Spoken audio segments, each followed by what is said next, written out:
బాబా, నన్ను ఆశీర్వించవా? నా భలా కరేగా. సకల జీవరాశుల్లోనూ ఆ భగవంతుడే ఉన్నాడు. అందుకే ఏ ప్రాణిని కూడా తక్కువగా చూడకూడదు. అయితే బాబా, ఆ బల్లి మనసులో కూడా ఏమన్నా అనుకుంటుందా? అది ఎందుకు టిక్కు టిక్కుమంటుంది? అదా, ఆ బల్లి తన చెల్లెలు ఔరంగాబాద్ నుంచి తనను కలవడానికి వస్తుందని సంతోషంగా ఉంది. అంతలోనే ఒక గుర్ర బండి వచ్చి ఆగుతుంది.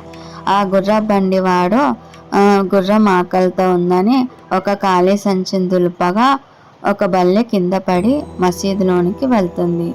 ఆ భక్తుల నిర్ఘాంతపోయి చూస్తూ ఉంటారు. జంతువుల హృదయంలోని భావాలను కూడా గ్రహించగల సర్వజ్ఞుడు శ్రీ సాయిబాబా. सच्चिदानंद सद्गुरु साईनाथ महाराज।